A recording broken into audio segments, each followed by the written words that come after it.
Good evening, ladies and gentlemen. Hello. Can everyone hear me before I go any further? Or should I say, can anyone not hear me? My name is Edward Behrens. I'm the editor of Apollo magazine. I am thrilled to be joined this evening by Joanna Moorhead, author of Leonora Carrington, and Charles Darwent, author of Monsieur, Ozenfant's Academy. Hot, literally hot off the press. I realise we're all feeling quite hot, but and it is also the occasion of this magnificent exhibition, Seeds of Surrealism, which I would urge you to explore further if you have not yet had a chance to look at it. Some of the artists whose work are on the walls will certainly be coming up this evening. I suppose we should begin at the beginning, which is with Monsieur Ozenfant's Academy, but Charles, this, I think, is a story that is not universally known. No, so in fact when Richard rang me up and I came to see him, he had chosen 3 of the artists in this form and show, and he didn't know they'd all been at Ozenfant's Academy, didn't know about Ozenfant's Academy in fact, So let's go back a step and yes. say, how did you come across Ozenfant's Academy? I wish you hadn't asked that because I can't remember. It was when I was doing my last book, probably. I also thought I couldn't have had an academy. Sorry to interrupt, but I really can't hear it. Oh, no, okay, sorry. Okay, no, sure. I don't know how. Is that? That won't help. I don't think that. The microphones here aren't going to help people hear, are they? There are no speakers. Is that right? And I think it's the windows are open. When people go by, everything gets down. Project, Use your diaphragm. Use your diaphragm. Yes. And to the back door. So you came across him working on your last book. yes. And then in this world where you just came across him, what made you think, academy, I must look into this? Brexit, I think, probably. Because I'm desperately trying to reattach Britain to continental mainstream. I do anything. Lie, cheat. Perfect. And do you want to explain where Monsieur Ozenfant's Academy was and how the story is for London, as it were? Yeah, so he had students he had an academy in Paris before, and 2 of his students were Ursula Goldfinger's wife, and Goldfinger. And the French economy was terrible at the time, and they were very rich because Ursula Goldfinger's family made Branston pickles. And so they said, well, why don't you come to London? And they moved him here, really. Yeah. So we have Ursula. Oh, Let's come in. Oh, very good. So Monsieur Ozenfant, working in France, yes. in the 30s, yes. catastrophic economic depression. Exactly. Ursula Blackwell and Goldfinger say, yes. come to London. Come to London, yes. And he says, I'd love to, but how? Yes, and he's already in love with Britain. He had this sort of, I suppose it's that strange thing that the French and English have for each other. I mean, he's been once before to Oxford. The 3 places they go when they're here are the Sussex coast, Oxford and Kensington. Mm-hmm. So they come away with a completely fallacious idea of what the British are like. They think they're very well dressed and have beautiful manners and all that kind of stuff. But yes, he loves, what he really loves is that Britain still builds Gothic buildings, but they're not pastiche, he says. You know, the French have Viollet-le-Duc, who does pastiche Gothic, and he has a love affair with Britain. Yeah. And then he opens this academy. Yes. And I think it's fair to say he comes at the idea of teaching art with quite strict rules yes. in mind. Do you want to talk a little bit about his method in the academy? Yes, and then we need to find out why was she your aunt or your... She was my father's cousin. Father's cousin, yes. Okay. So he invented something called purism. I don't know how many of you know about it. It's so 1918 was a great age of isms, and largely they were so surrealism, purism, neoplasticism, etc. And most of them, they're invented as a way of making sure the Great War didn't happen again. So surrealism tries to make people get in touch with their id and the kind of savagery of life. Purism is so kind of insanely strict that you wouldn't have time to start another war because you'd be too busy trying to follow all the rules. So you're only allowed to paint in what's known as a paradigm perspective. You could only paint in very muted colours. You could only paint certain things. So you could paint bottles and that kind of stuff. And often people didn't queue up to join, I think it's fair to say. So a lot of people did, you could see that they'd been looking at what, it was very hot at the time of that day. So you can see people like Picasso obviously taking on board the particular look. It's a very graphic, a rather kind of advertising kind of look. But Fernand Léger was the only person who really kind of followed it. The rest of them just took what they could and then ran, quite sensibly, I think. Yeah. The strange thing is it's so prescriptive, you kind of think, why did Leonora Carrington do it? Because she didn't like prescription at all, did she? No, that's true, she didn't. So Leonora was one of the earliest students of this school, because we know that because when Stella Sneed, a lot of whose work is here, when she arrived, she describes the student who's there already, and that's Leonora Carrington. Leonora was my dad's cousin who left our family in 1937, and I got to know her at the end of her life as a member of this family she'd left all these years before, and then spent a lot of time with her in Mexico City, where she was by then living in the last 5 years of her life till she died in 2011. So that's why I'm here to tell you a bit about that. Just tells you in a way the story of my connection with Leonora. So the years I spent with her, I went initially thinking I was writing one piece for The Guardian, my newspaper, and I ended up going back many, many times and writing 2 books and curating 2 shows now and doing a lot of journalism around her. So although she said to me very early on that I was definitely not there as a journalist, of course we spoke a lot about her life and her work and her early years, and particularly that summer in London in 1937, the weather very similar to now, and indeed 1936 when she had joined this academy, the Ozenfant Academy, and that would have been through a friend, Serge Chermiev, if I'm saying his name correctly, who her father, oddly, her father being this very straight northern industrialist who didn't approve of any of this nonsense as he would see it in Leonora's life, but had somehow come across Chermiev, who must have done some work for him, I think, and then entrusted it to him for his company. So he introduced her to the school, and I think, as Charles rightly says, she was not somebody who who sort of followed prescriptions in her painting, as you know if you know any of her work, really, particularly all her work in her golden moment, which was the 40s.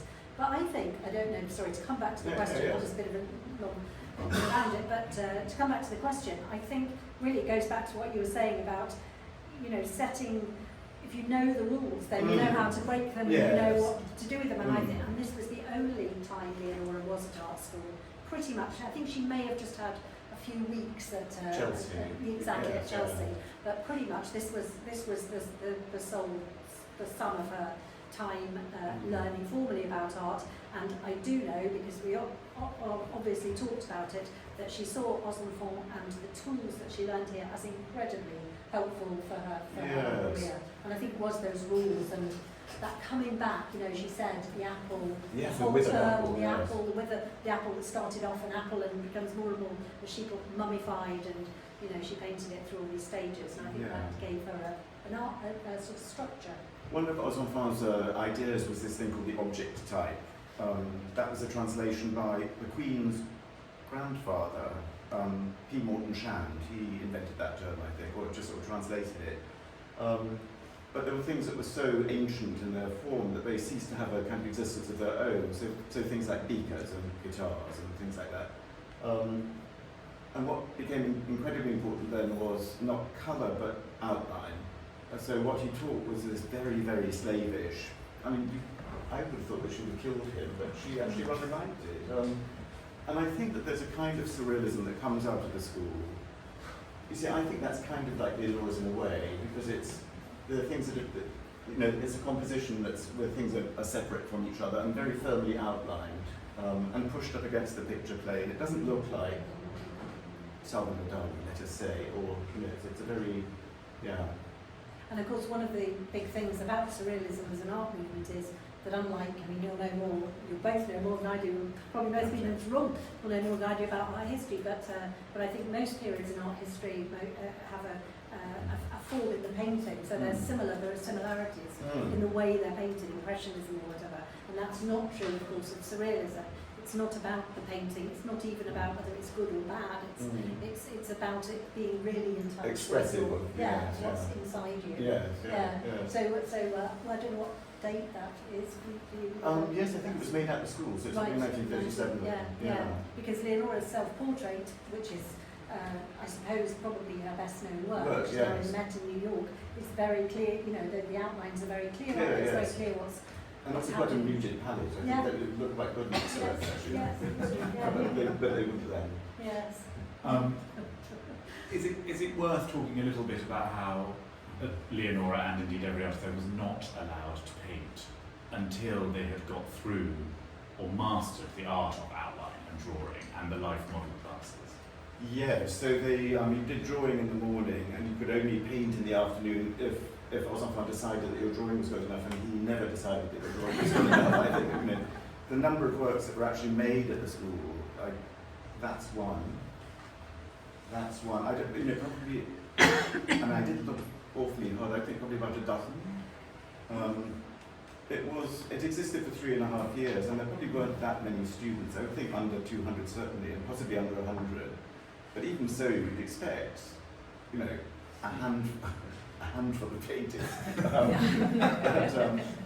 But no, you just say you haven't got that outline right. You go on with that drawing. Yes. One of the things that she says that's lovely, you mentioned, was because everything took so long, that they used to get, in the winter, they'd get a model in, and the side that was nearest the stove would be bright red, and the other side would be kind of icy blue, because, it sort of freeze to death.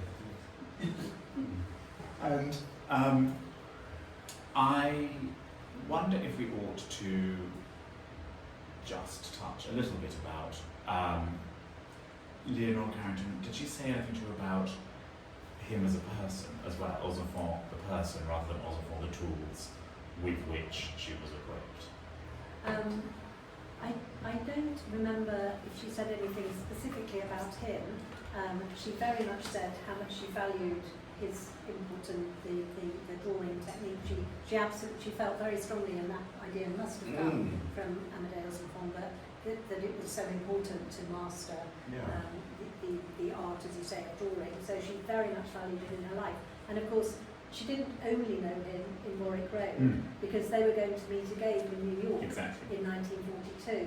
And the photographs that we have of Peggy Guggenheim's duplex, where all these surrealists, they were called the Surrealists in Exile, they basically all moved, didn't they, from London and from Europe, in fact, to New York.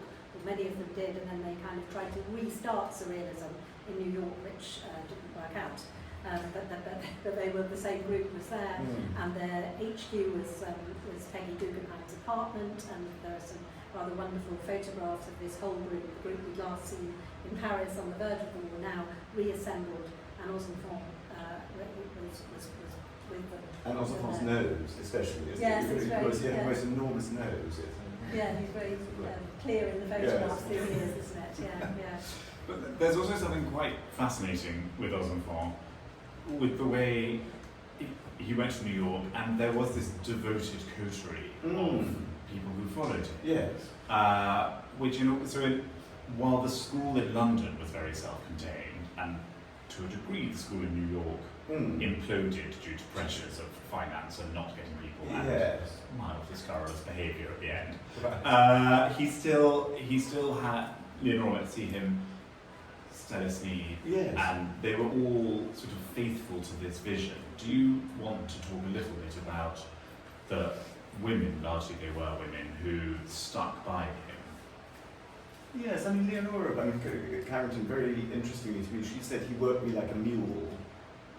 He was an excellent teacher, and I think those two things don't sit easily together, but obviously she liked, I think, he comes across as very kind. That seems an odd thing to say, but I mean, very kind to Stella Sneed. Stella Sneed was a lifelong depressive and had, she was often suicidal and all that kind of stuff. And he was very sweet to her until he wasn't.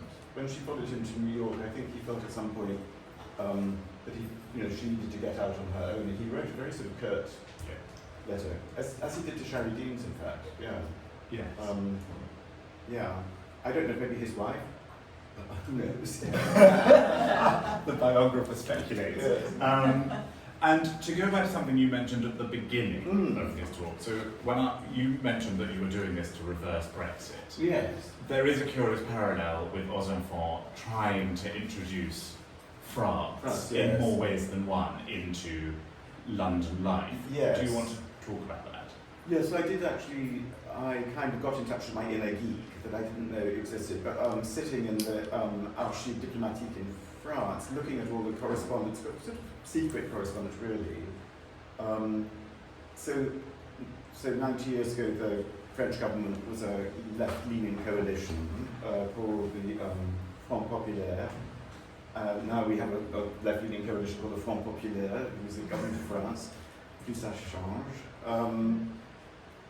And they saw in Ozenfant a useful tool, I think, because the French cultural establishment in London had been put in place by a previous government that was not left-wing. So there were all sorts of rather kind of nasty things going on. The Prime Minister of France was Jewish. There was a great deal of, I'm afraid, persistent French anti-Semitism, and they just thought, we will give him money to set up his little art school, which is an extraordinary thing. And he is actually, it became the official French art school of London, which is kind of extraordinary. I didn't know that there'd been one, but because the Institut Français taught, when you look at the kind of stuff they taught and the prizes they gave, they felt like an essay on Corneille or something. It's all very kind of classical French. And then here's this man who's making people draw withered apples. It's so yes. And he was a lifelong socialist and all sorts of things that sat well with the French government at the time. The problem was that the French ambassador, Charles Corbin, was all kinds of nasty things. He'd been in Madrid before, and he was an ardent Francoist. He thought Franco was fantastic, and all sorts of nasty things. So, and he really tried to crush Ozenfant's career in London, and to some extent succeeded. In May 1936, he was ordered from Paris to go and declare the art school open, and he sort of stomped in Ozenfant's great masterpiece, as he saw it, a very weird painting called V, Life. And he stopped in front of him and turned around and walked out, and he didn't make a speech or anything. He just, sort of, he's a nasty man. But then V is a sort of running figure through your book in quite a fascinating way, and it's really, the government ended up supporting it through Ozenfant's friendship with Huysman, and it then became a sort of accidentally foundational work of art for the newly established Musée de l'Art Moderne. Yes. And that's quite an interesting instance of the French state supporting this new way of working. Yes.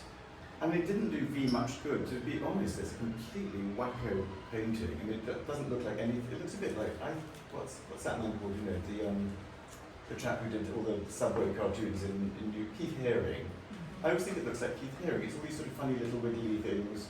I mean, it's quite Keith Haring if you're feeling quite depressed. Yeah. It's Haring through a lens of depression. utter horror. Yes. It looks like maggots, doesn't it? Yes, it's really. Yes, yeah. And it's meant to be all of humanity, the four races, as he sees it, the two sexes. It's a very, very weird painting. And huge. And hasn't been shown, as far as I know, for the past, since it was acquired by the French state, I don't think it's ever been shown. Yeah. Well, actually, that I think is also quite an interesting thing, because though many of the people who went to the Academy might have seemed to be sort of their own fascinating but dead end in art history. Leonora Carrington is currently enjoying the most unbelievable resurgence of attention. She is, to use a horrible benchmark, the most successful woman surrealist at auction. So I'm intrigued by that story of resuscitation or new interest, or however you want to phrase it. Yeah, she's now the highest selling female British artist in history since 2020, is it? Yes. Yes. Yeah, so you mean why it's happened, come about. yeah. I mean, when Leonora was alive, in those last years of her life, she would never have imagined, that anything like this could happen to her. And I think that she felt that in particular the Tate, but her country, Britain, although to be fair, and I did point this out to her, she was the one who left, but she felt that she hadn't been, enough attention hadn't been paid to her. She was somebody who, if there was, I often said this, but I think it's true, and I probably said it to her, she was somebody who, if there was a way to shoot herself in the foot as far as her career is concerned, she would take that way. She was the complete opposite of any artist who was courting publicity or favour or, trying to get herself out there in the way that many artists, I think, do today. She hated the idea, and we would sometimes laugh about it, because Frida Kahlo, obviously, she died in 2011, so those years I knew her, 2006 to 2011, and the Frida revolution was already underway, and she'd known Frida and quite liked Frida, but she was very scathing of this kind of the tea towels, the fridge magnets, and the tote bags, and of course all of those now are Leonora's. But I don't know what she'd have made of it, but of course it's always a two-edged sword, isn't it? Because on one hand, you want to just think, the basic thing is, if you were an artist of any kind, you are communicating with other people, so you've got to be really happy with people responding to your work. And she was happy, but she was not going to do anything. It wasn't so much, she famously would not discuss her paintings. And it wasn't that she felt she was too grand or that she didn't want to sort of go there again. It was just that she, frankly, was bored by it. She'd done the painting, she'd moved on to some new thing, and she didn't want to hang around talking about what she was feeling or might have been feeling. And she is very into the democratization of art. And I don't think I could have done the things I've done since knowing her without her not believing in me particularly, but just making me realise that, and she used to say that, we're all art historians. There aren't this group of people who have this special knowledge. Art is for all of us. We can all connect with it and have our views on it. And she was in that way very democratic about it. Yeah. And also she led the sort of Mexican feminist movement, really, didn't she? She was like liberty leading the people. She did some. She was. I mean, sometimes bad stuff happened when she got involved in politics. Like once she had to get away from Mexico rather quickly after the revolution, or that student revolution around the Olympics in 1968. She had to get out quick. So sometimes it got very hot in the kitchen, as it were. But she did. She obviously believed in her causes. But to go back to your question, I mean, I think that. There's a lot to unpack in Leonora's work, particularly that work from her golden period, which I'd say is the 1940s, and I think that it's her, unlike Frida Kahlo, who there are obvious reasons why we might compare her with Frida. I think her work takes a bit more unravelling than Frida Kahlo's does, and like Frida, needing to know the story of Leonora is part of why her work, I think, is now successful. So I'm not surprised that she's. I think she's a lot of the things she's interested in are very of now. These years, these 13 or 14 years after her death. Feminism. She was very.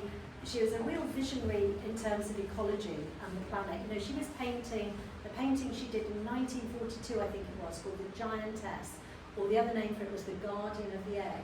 and there's a giant female figure holding an egg, and that is the future of the world. And they're in a field, the face is a field of wheat. You know, that's the kind of thing that an artist might be doing today to raise awareness of the stuff happening to our planet. And she was doing it back in 1942. And she was also very interested, this is another real zeitgeisty thing, she was very interested in spirituality outside of organised religion. So she'd left her Catholic faith of her childhood, and she dabbled in lots of other faiths through life. But she believed that we shouldn't be checking out, as she would see it, I think, the baby with the bathwater in terms of our spiritual, the spiritual side of being human. And I think that's very much something that people are interested now in this age when fewer and fewer of us are connected with an organised religion, but we know that we have a spiritual side. So I think there is much in Leonora's work that was going to be played out, and I think, of course, that it's wonderful that it is. Yeah. Charles, do you think that purism might get the same attention, or is it just something for if so, it has firmly resisted market trends, I think. I mean, it does. I mean, Ozenfant's purist paintings, so from the 1920s, now fetch, hundreds of thousands of pounds. Yes. But not millions of pounds. I mean, they're not Picasso. Are you saying? And really, I think he would like that. So one of the things, he was a great sort of socialist idealist, and one of the things he felt was that the idea of originality as a measure of value was silly, really. And he loved motor cars, so he and his brother had a car made for them by the Hispano-Suiza company called the Hispano Ozenfant. And he thought, when you buy a car, what you want is you want the car to be just like the one that came off the assembly line before it, and just like the one that came off the assembly line. You don't want a car to be different from all the other cars. And he felt that was a good model for painting as well. So a little race of geniuses, of which he was one, would produce paintings that were object types, and then there was going to be a whole race of craftsmen who would then turn those into original paintings. They would be painted by a person on the canvas, but would be hugely affordable, and so ordinary people could have real art in their homes. But equally, that you can see that wouldn't have gone down well with Picasso. I mean, like, paint this and we make 10,000 more like it, and you won't get any money. Yes, that's a problem. The final thing, I think, before we go to the audience to ask some questions, because it's getting quite hot up here, is I'm interested in democratization and mass media. So you write rather wonderfully about Ozenfant appearing on the BBC. Appearing on the BBC. Yes. And there's this, why don't you explain the extraordinary Lost programme? Yes, so in December 1937, the first ever show of art being made live on television was made. And they got John Skeeping, who had just got divorced from Barbara Hepworth, who was chosen because he was terribly good looking. A man called McNabb, who was a printer, or a printmaker, and Ozenfant, spot the other out. And so John Skeeping, who was a sculptor, made a piece of sculpture, and the printmaker made a print, and Ozenfant took a bowl of fruit and turned it into a landscape. And the crowd loved him. There are all these letters in the BBC archive of people writing, oh, that was so good. All three people who had televisions and could actually see the programme in Gerald's class, as far as I can see. Yes, what was the question? So the question was going to be, here is a man who went on television, made his own magazines, was very keen to get his art out to the people. Yes. Is there any sense, and I might be going off piece here, that this counted against him? That because he was so ready to embrace the public, there was an art world that was going to close ranks against him? I haven't seen any evidence of that, and I think the word that he keeps using is propaganda. And of course, it is the late 1930s, and the man with the little moustache is getting ready to do all sorts of horrid things. And I think the French government would have been absolutely delighted at him going on television, this new medium that was, for the people. I haven't read any sort of negative things from critics or very much from critics at all, in fact. He did, Jill Hedge, who was with the British Council, said, oh, and of course you know about the essay he wrote for the show at the London Gallery. No. You always find these things, he did a show of musical instruments, because those are one of the object types, was musical instruments. He did a lot while he was here, as well as teaching. Yes. Yeah. That might be a good moment for us to pause. Yes. And for me to say, does anybody in the audience have a question about Ozenfant or Leonora, or indeed Stella Sneed and a manner of people? What's your book? Oh yes, Anne.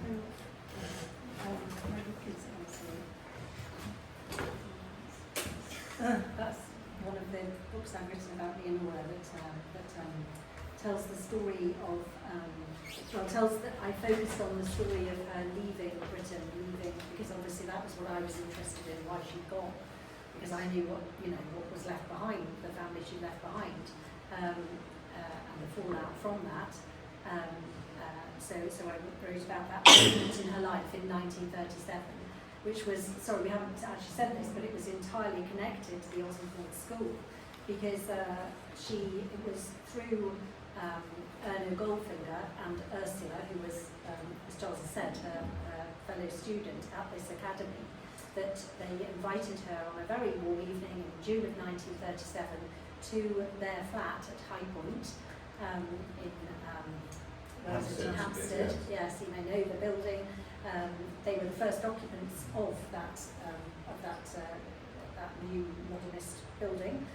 They invited Leonora for dinner, and on this particular evening, the other guest at the table was Max Ernst, a very good friend of Erno Goldfinger, who was in London for the first solo show ever in London of his work in the Mayor Gallery around the corner.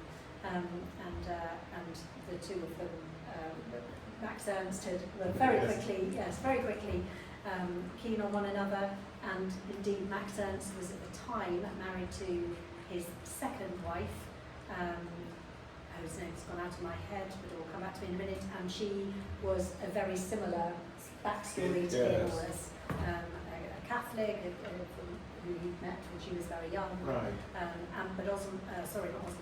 Max Ernst was at this point 46 years old, and Leonora Carrington was 20 years old. She had just come out as the debutante in London. This wasn't the life. Running away with a famous artist was not the life that she had imagined for herself, and that certainly that her parents had imagined for her. And her father tried to have him arrested for indecency. He did, yes. He tried to get the police interested in his exhibition and said that it was pornographic. Anyway, I would never want to say as a feminist that Leonora was in any way rescued by a man.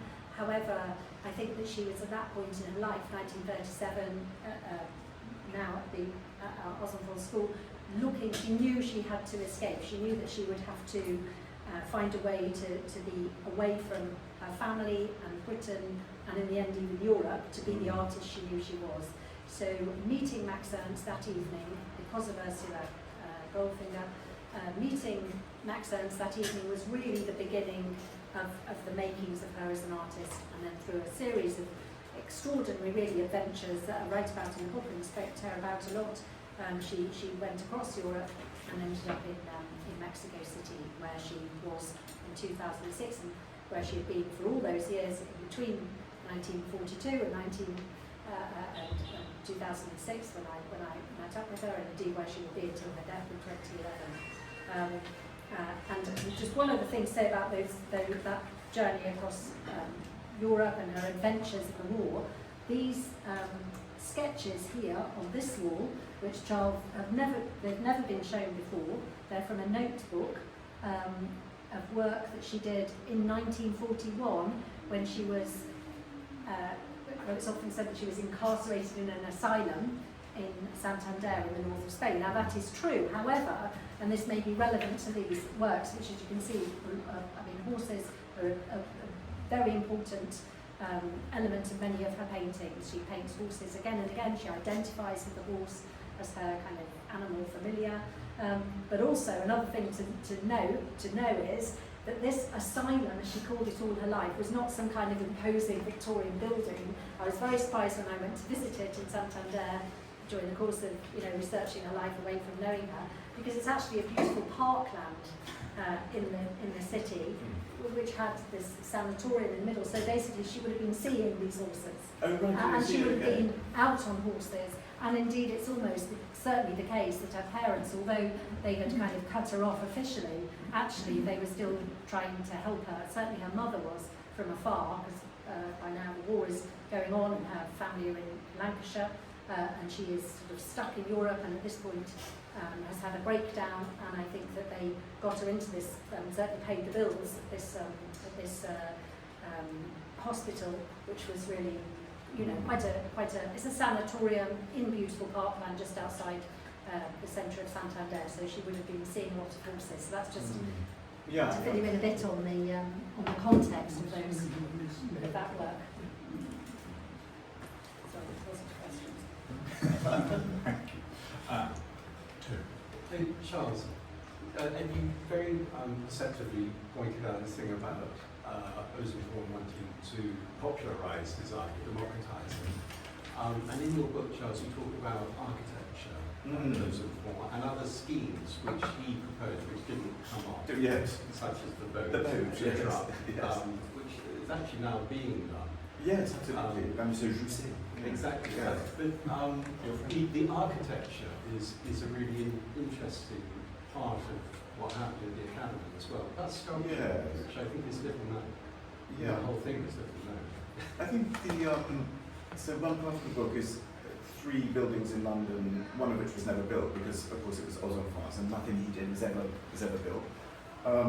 But the Institut Français building that you probably all know and love near South Kensington Station, which is wonderful, wacky, but very historicist. It's very French, and everything, all its bricks, every tile, every lavatory came from France. It had to be French. Ribbentrop had been made German ambassador here. He built a villa in Pinner, of all places, called Sans Souci, with a typical, after Frederick the Great's villa in, that wasn't in Pinner. But likewise, all the bricks, everything had to come from Germany.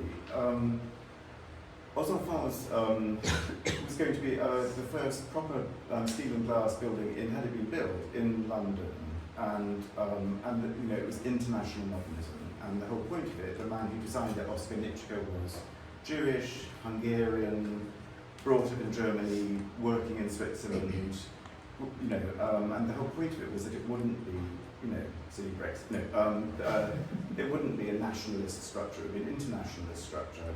It's a shame it wasn't built. And I think also, although there weren't that many students, it ended up everywhere, so that's Anne Said. She met her husband who was Egyptian at the academy, and they went off and set up really kind of Egyptian modernism. So there was a guy, Eric Wilson, who unfortunately died at 35 of cancer, but he went back home to Australia and worked as an abstract painter. Bertram Binning went back to Vancouver and built the first ever modernist villa in Vancouver. So a tiny little story that has enormous ramifications, and of course Leonora Carrington going to Mexico. And the role of colour in architecture? The role of colour? Colour, yes, big. Tell me about it. Well, that's not right. I had a review about yes. use of colour in architecture. Yes, that's right. And then its influence upon primary schools after the war. Yes, that's right. So he had this his flat in Kensington that they were given for free. He used as a sort of laboratory for kind of. He must have marked his wife must be very long suffering because. He'd paint one wall sort of vermilion and the other one would be, chartreuse or something. And behind it there was a sort of colour theory about, so it sounds very wacky, but he did a series of 6 long, sort of 6-page articles in the Architectural Review in 1937, and they were enormously influential, on all sorts of people, including the people whose name, of course, I've instantly forgotten. Ned. Exactly, as with my own middle name, who then went on to design all the sort of the Labour party school, primary schools all up and down the country in the years straight in the Attlee years. And in fact, the Royal Festival Hall, when they did a paint scrape test to see what it had looked like when it opened, and it wasn't the kind of pure, the pure Scandinavian colour scheme that we think of now. It was painted all sorts of wacky colours, and they were Ozenfant's colours, So poor little Ozenfant, just sort of, completely forgotten from history for some peculiar reason. Yes. Do you know why? Do you have a theory on why that was? I mean, why might it have been that it was forgotten? Well, I think the same was that Leonora was for so long, which was that it went abroad, and he went to America, and people during war, I mean, you saw it with André Breton, André Masson, people, when they got back to Paris, they were given a lot of side-eye, because I suppose rather like Alden here, they felt that they should have stayed, and etc., etc., etc. So, and he stayed for a long time, 15 years, and then when he got back, he and Marthe moved to Cannes, and he was just completely forgotten. And the people who defended him before the war continued to defend him and made sure that his pictures were acquired and things, but actually he wasn't a very good painter. I don't think he was. I love him, but I don't. Some of it, the working with Corbusiers. Yeah. So I'm so sorry. Yeah.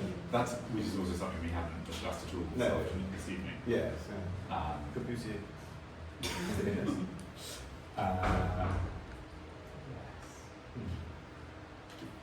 At the back, yes. This is Joanna and Charles. Leonora, a lot of the paintings are kind of about the concept of alchemy and using alchemical symbols and referring to Jungian psychology. And I'm wondering very specifically, do you know what her line of information or research was from all of that? What books was she reading? Or was she studying Eiffel's into the Golden Dawn? And I'm also curious to also referring to the Academy with kind of the same question, were there particular texts that they were all into, that they were all reading about these kind of subjects that inspired the local surrealists? So it's firstly Joanna and Leonora, and then sort of art school. Do you want to say first? Because that was the earlier time, The Academy is easier because Ozenfant was already famous when he came here because he'd written a book called Le Peinture Moderne, and it was translated as the Painting Modern Art, or what was it called? Foundations. Foundations of Modern Art, yes.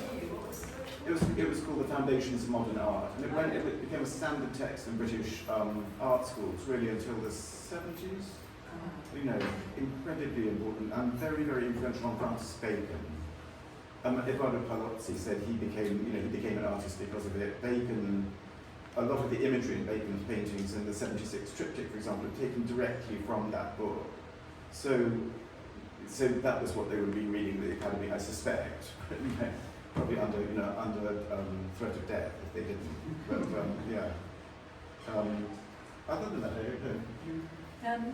So an interesting thing about Leonora and the books, she was a voracious reader, and obviously being, Mexico City was a lot further away from the London or even New York in those days, when she got there in 1942.